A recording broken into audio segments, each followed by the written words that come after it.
سارے عالم ایک قسم کھاتا ہے والتین کھاتا ہے والزیتون، پھر تیسری قسم کھاتا ہے وطور سینین، اور چوتھی قسم کھاتا ہے وہذا البلد الامین۔ پھر اس کے بعد عربی گرامر کے حساب سے تاکید کا اور تحقیق کا لفظ استعمال کر کے پھر بتلاتا ہے لقد خلقنا الانسان فی احسن تقویم، انسان کو ہم نے سب سے بہترین تقویم پر بنایا ہے۔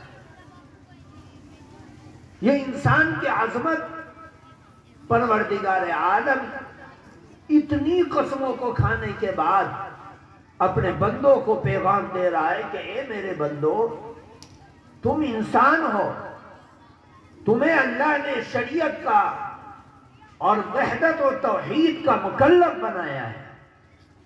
کیوں بنایا ہے؟ کیونکہ تمہارے اندر اس توحید کے پیغام کو اٹھانے کی طاقت اور استطاعت اللہ تعالی نے بخوبی رکھی ہے۔ لا یکلف اللہ نفسا الا وسعها، بلا وجہ اللہ تعالی قرآن کی امانت کو، کلمے کی امانت کو، ایمان اور اسلام کی امانت کو کسی شخص کے اوپر کوئی بھی ہو، اللہ تعالیٰ بلا وجہ اس کے اوپر اتنا بوجھ ڈالنے والے نہیں جس کو وہ طاقت نہیں رکھتا۔ انسان، اللہ تعالیٰ نے انسان کے اندر وہ قابلیت رکھی، وہ طاقت رکھی کہ وہ پروردگار عالم کی نمازوں کو، اس کی عبادت کو، اس کی توحید کو، اس کے اخلاق کو، اس کی حسن معاشرت کو، اس کی تمام احکامات کو جو قرآن پاک کے اندر بکھرے پڑے ہیں، اور آقا نامدار سرکار دو عالم جناب محمد الرسول اللہ صلی اللہ علیہ وسلم کی پاکیزہ اور مقدس زندگی میں ہیں، آپ کے افعال میں ہیں، آپ کے اقوال میں ہیں، آپ کے قصص اور واقعات میں ہیں، آپ کے صحابہ کی زندگی کے اندر ہے، تابعین کی زندگی کے اندر ہے۔ ان واقعات کے ذریعے سے قیامت تک آنے والی انسانیت کو اللہ تعالی نے اپنے اور اپنے نبی سے جوڑ کر رکھا ہے۔ کوئی زندگی کا پہلو ایسا نہیں جس کو ہم اٹھانے کی طاقت نہیں رکھتے۔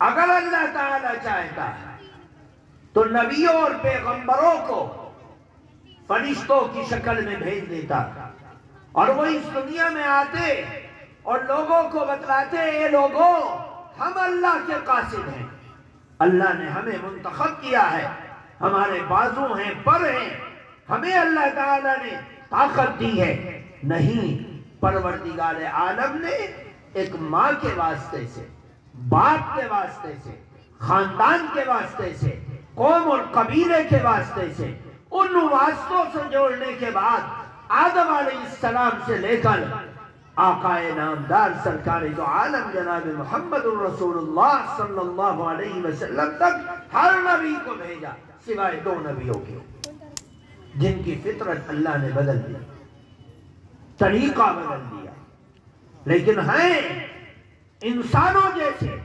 بیماری بھی آتی ہے، عذر بھی آتا ہے، بھوک بھی لگتی ہے۔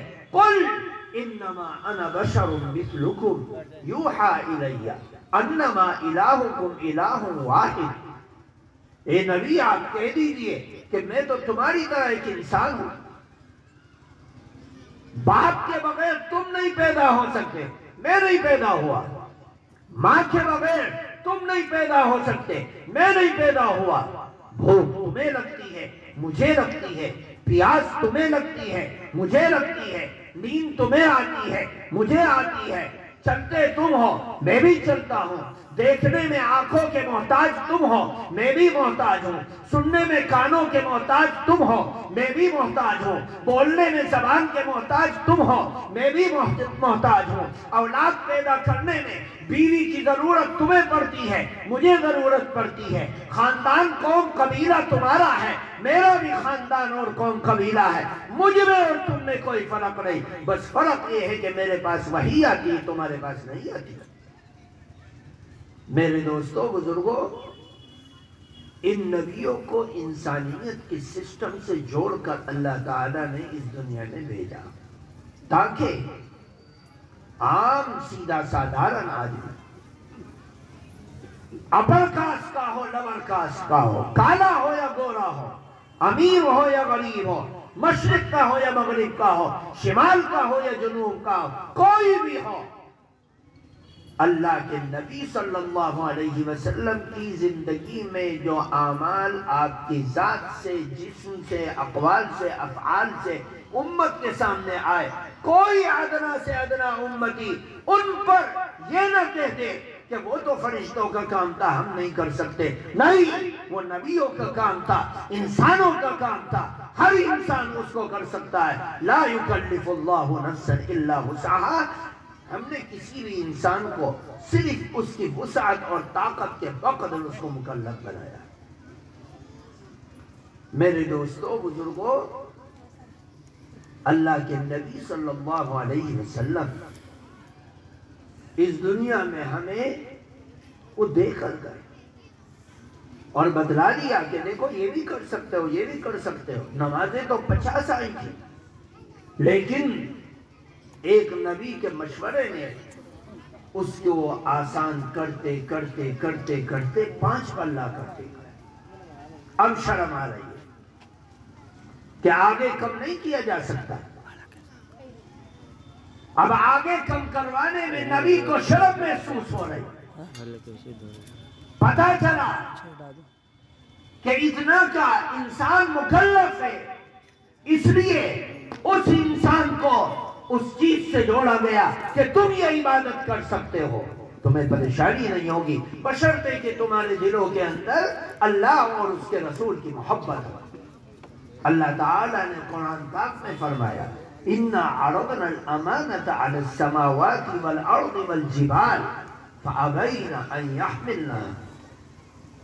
ہم نے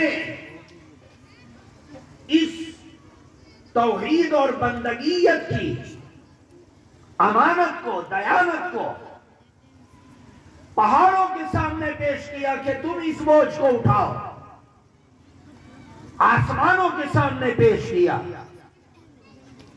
سمندروں کے سامنے پیش کیا، زمینوں کے سامنے پیش کیا، سب معذرت کر کے کھڑی ہو گئی کہ اللہ ہم اس توحید کی امانت کو برداشت کرنے کے قابل نہیں ہیں۔ پروردگار علام قرآن پاک میں فرماتا ہے پھر ہم نے انسانوں کے سامنے پیش کیا۔ انسان عالم ازل کے اندر اللہ تعالی وَإِذْ أَخَذْنَا مِيثَاقَ بَنِي، اللہ تعالی نے عالم ازل کے اندر عہد کیا انسانوں سے کہ اے انسانوں، تم ایک اللہ کی عبادت کرو گے، خون نہیں بہاؤ گے، ظلم نہیں کرو گے، اللہ کی فرما برداری کرو گے۔ عالم ازل نے انسان نے اللہ تعالی سے وعدہ کیا کہ بار الہ ہم ضرور تیری عبادت کریں گے، بندگی کریں گے، فرما برداری کریں گے۔ اور وہ بندگی اور فرما برداری کون لوگ کرنے والے ہیں؟ اب پتہ چلتا ہے کہ انسانوں میں تو مختلف لوگ ہیں، کوئی اپنے ہاتھوں سے خدا کو بناتا ہے، پوجتا ہے، کوئی سمندروں کے سامنے ہاتھ جوڑتا ہے، کوئی آگ کے سامنے اس کی عبادت کرتا ہے، کوئی بڑی سے بڑی شکتیشالی چیز کو اپنا خدا تصور کرتا ہے، کوئی ایسا بھی ہے جو اللہ کو مانتا ہے حالانکہ اللہ کو اس نے دیکھا بھی نہیں. الذین یؤمنون بالغیب، ایمان رکھتا ہے اللہ پر. تو نے دیکھا اللہ کو؟ نہیں دیکھا. ہاں ان تمام طبقات کے اندر اللہ تعالیٰ نے اصل انسان اس کو باور کرایا جو اللہ اور اس کے رسول کو پہچانتا ہے. منہم آذان لا يسمعون بها ومنہم اعین لا یبصرون بها. آگے فرمایا اولئک کالانعام بل هم اضل. یہ انسان ہے، ان کی شکل و صورت انسانوں والی ہے، لیکن جب بندگی اور اطاعت کی بات آتی ہے تو آنکھوں سے دیکھتے ہیں لیکن اس کو قبول نہیں کرتے، کانوں سے سنتے ہیں لیکن اس کو قبول نہیں کرتے، زبانوں سے بولتے ہیں لیکن قبول نہیں کرتے، اندھے ہو جاتے ہیں، گونگے ہو جاتے ہیں، بہرے ہو جاتے ہیں. اللہ نے قرآن پاک میں فرمایا یہی لوگ جانور ہیں بلکہ جانوروں سے بدتر ہیں. کم سے کم جانور کو یہ تو پتا ہے کہ تجھے اپنی خواہش کہاں پوری کرنی ہے. کم سے کم جانور کو یہ تو پتا ہے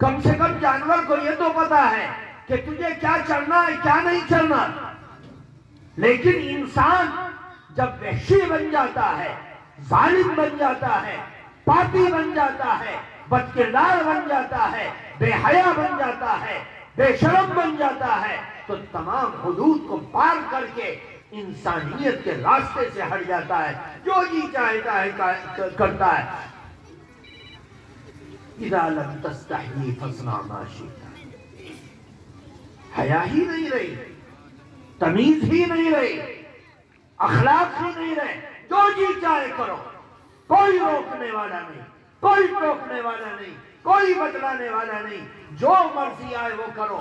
ایسا لگتا ہے کہ انسان کھلے مہان ہوئے. افحسبتم انما خلقناکم عبثا وانکم الینا لا ترجعون. کیا تمہارا یہ گمان ہے کہ تمہیں اللہ نے کھیل کود میں بنا دیا، جو جی چاہے کرو؟ نہیں، اللہ تعالیٰ نے انسان کو افضل انسان بنایا، جبکہ وہ افضل انسان اپنے اندر افضلیت کی خاصیت پیدا کرے، اس کے اندر وہ خوبی ہو. اپنی خواہشات کو پیروں کے نیچے کچل کر اللہ اور اس کے رسول کی چاہت پر زندگی کو لٹانے اور مٹانے کی قابلیت اس کے اندر ہو، تو وہ انسان جس کی قسم اللہ نے کھائی، جس کی قسم اللہ نے کھائی. اگر وہ انسان نہ ہو تو انسان گناہ کرتے کرتے کرتے کرتے کرتے کرتے جب عادی بن جائے گا تو اللہ اس کے چہرے کو مسخ کر دے گا. کونوا قردۃ خاسئین. اور یہ سب جب ہوگا جب توبہ کے دروازے بند ہو جائیں گے، فرمانبرداری کی امیدیں ختم ہو جائیں گی، امر بالمعروف نہی عن المنکر کا رواج ختم ہو جائے گا. لوگ جو جی چاہیں گے کریں گے، اللہ تعالیٰ دروازے بند کر دے گا. لوگ گناہ کریں گے، ان کی شکلیں مسخ ہو جائیں گی. رات میں انسان کی شکل میں سوئے تھے، صبح جانور اٹھ رہے ہیں. میرے دوستو بزرگوں، اس چیز کو پہچاننے کی ضرورت ہے کہ قابل قدر اور قیمت والا انسان اصل انسان کون ہے. اصل انسان وہ ہے. حضرت مولانا علی میاں رحمت اللہ علیہ کے گاؤں کا نام ہے تکیہ رائے بریلی. وہاں پر ان کے جد امجد حضرت شاہ اسماعیل شہید رحمت اللہ علیہ اس علاقے سے گزر رہے. ایک شخص، ایک درویش مجنون ننگا پڑا رہتا تھا. ایک نہر بہتی ہے برابر میں سے، اس نہر کے کنارے پڑا ہوا ہے ننگا. اس کو لوگ، گاؤں کے لوگ کھانا لے جا کر دے دیتے تھے، جس کو جب توفیق ہوتی تھی اور وہ کھانا کھا لیتا تھا وہیں پڑا رہتا تھا. نہ اس کا کوئی گھر تھا، نہ در تھا، نہ بار تھا، کچھ نہیں. وہ پڑا ہوا ہے نہر کے کنارے. ایک دن دیکھا گاؤں کے لوگوں نے کہ وہ اپنے جسم کو چٹائی کے اندر لپیٹ رہا ہے۔ لوگوں نے کہا کہ آج تم اپنے جسم کو چھپا رہے ہو، کیا ماجرا ہے؟ تو اس مجنون دیوانے نے کہا کہ اے لوگوں، آج تمہارے گاؤں میں ایک انسان آ رہا ہے اور اس انسان کے سامنے میں ننگا پڑا رہوں، مجھے حیا آ رہی ہے۔ لوگوں نے کہا پتہ نہیں اس مجنون کو کیا ہو گیا۔ کچھ سمے کے بعد حضرت شاہ اسماعیل شہید، سید احمد شہید رائے بریلوی رحمت اللہ علیہ، یہ بزرگان دین کا قافلہ پشاور کے لیے نکل رہا تھا، اس علاقے سے گزرنے لگا۔ جب اس علاقے سے گزرا، لوگوں نے دیکھا کہ ہاں یہ اپنے جسم کو چٹائی کے اندر لپیٹ کر چھپا رہا تھا۔ کیوں؟ یہ اللہ والے اس علاقے سے گزر رہے ہیں اس لیے اپنے جسم کو چھپا رہا تھا۔ اصل انسان وہی انسان ہے جو فرمانبردار، جو نافرمان ہو۔ اس میں اور جانور میں کیا فرق؟ تو شراب پیتا ہے، دنیا پیتی ہے، پیتا لے، انسان تو شراب نہیں پیتا۔ جانوروں کا کام ہے جو قرآن کو قتل کر کے پیتے ہیں، نشہ کرتے ہیں، نمازیں چھوڑتے ہیں، نافرمانی کرتے ہیں، نبی کی عزت کو تار کرتے ہیں، نبی کی غیرت کا انکار کرتے ہیں، نبی کی حمیت کو اپنی زندگی سے نکالتے ہیں، نافرمانی کر کے، ظلم کر کے، بے حیائی کر کے، جوا کھیل کے، سٹا لگا کے، شراب نوشی کر کے، نشہ کر کے اللہ کی نافرمانی کے دروازے جو کھولتے ہیں وہ انسان نہیں ہے، جانور ہے۔ اللہ کا قرآن کہہ رہا ہے جانوروں سے بھی بدتر، جانوروں سے بھی بدتر۔ اس لیے یہ الفاظ میرے اور کسی عالم کے نہیں، یہ الفاظ قرآن کے ہیں۔ انسان جس انسان کے لیے اللہ چار قسمیں کھا رہا ہے وہ انسان تو زانی انسان نہیں ہے، زنا کرنے والا نہیں، شراب پینے والا نہیں، نشہ کرنے والا نہیں، جھوٹ بولنے والا نہیں، دھوکہ دینے والا نہیں، بے غیرتی کرنے والا نہیں، بدتمیزی کرنے والا نہیں، بد اخلاقی کرنے والا نہیں، بلکہ وہ انسان تو وہ ہے جس کی دیدار کے لیے چرند و پرند، یہاں تک کہ سمندر کی مچھلی والحیتان فی جوف الماء، سمندر کی مچھلی بھی اس کے لیے مغفرت کی دعا کرتے ہیں۔ وہ سچا انسان ہے۔ میرے دوستو، بزرگوں، یہ کمال کیسے پیدا ہوگا کہ ہم انسانوں کی فہرست میں آ جائیں؟ دیکھو، علماء سے مسئلہ پوچھو، ہماری بیوی، ہماری بچی، ہماری پوتی، نواسی، بہن گھر میں پردے کے اندر رہتی ہے۔ علماء سے مسئلہ پوچھو گے، فقہ کی کتابوں کے اندر پڑھو گے تو آپ کو پتہ چلے گا کہ جو مرد باہر غیر ذی رحم، غیر رشتہ دار ہے، اس سے پردہ لازم ہے۔ یہ سب جانتے ہیں کہ پردہ لازم ہے، اس لیے ہماری عورتیں پردے دار، پردے میں نکلتی ہیں اپنے گھروں سے۔ لیکن اگر کوئی عورت بازاری عورت ہے، کھلے میں پھرنے والی ہے، بے پردہ رہنے والی ہے، اس عورت کو اگر گھر میں آ جائے تو شریعت تقوی طہارت یہ کہتی ہے، اور فقہ کی کتابوں کے اندر یہ لکھا ہے کہ بازاری عورت مرد کے حکم میں جس طرح مردوں سے پردہ کیا جاتا ہے اس سے بھی پردہ کرتا ہے۔ پتہ کیا چلا؟ جنس کے اعتبار سے اگر عورت گناہ سے توبہ کرنے والی نہیں ہے، امر بالمعروف پر چلنے والی نہیں ہے، حیادار نہیں ہے، پردے دار نہیں ہے، تو جنس کے اعتبار سے عورت ہے اگرچہ، لیکن حکم اس کے اوپر مرد کا لگے گا، اپنی پاک دامن عورتوں کے سامنے اس کو جانے مت۔ یہ آپ نے نہیں سنا ہوگا لیکن سن لینا اور پڑھ بھی لینا۔ یہی معاملہ انسانیت، ایک انسان گنہگار اور ایک انسان پاک دامن، ان دونوں میں بھی یہی فرق ہے۔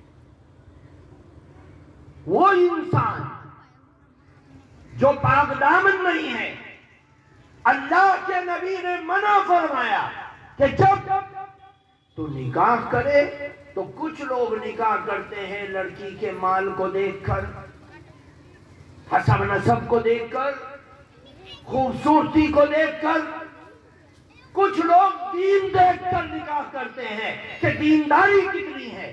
فرمایا سب سے اچھی چیز یہ ہے کہ مال کو ریجیکٹ، خوبصورتی ریجیکٹ، حسب نسب ریجیکٹ، سب چیزوں کو ریجیکٹ کرو، اس کے دین کو دیکھو کہ اس کے اندر دینداری، تقوی، طہارت، پاک دامنی کتنی ہے۔ اس پاک دامنی کو دیکھ کر اس سے نکاح کرو، تمہاری اولاد پاک دامن پیدا ہوگی، حیادار پیدا ہوگی، ذمہ دار پیدا ہوگی۔ میرے دوستوں، بزرگوں، اپنی زندگیوں کو توبہ کر کے صحیح سمت کی طرف لے کر چلو تاکہ ایک صالح معاشرہ ابھر کر آئے اور وہ امام مہدی اور حضرت عیسیٰ علیہ السلام کی تائید اور حمایت میں کھڑا ہو، ورنہ گنہگاروں کو دجال کی صفوں میں لے جا کر کھڑا کر دیا جائے گا اور ان کا ایمان ڈاماڈول ہوگا اور وہ لوگ تباہ کر دیے جائیں گے، برباد کر دیے جائیں گے، اور وہ لوگ جو ایمان پر استقامت کا پہاڑ بنیں گے، قرآن پر استقامت کے ساتھ جم جائیں گے اور ایمان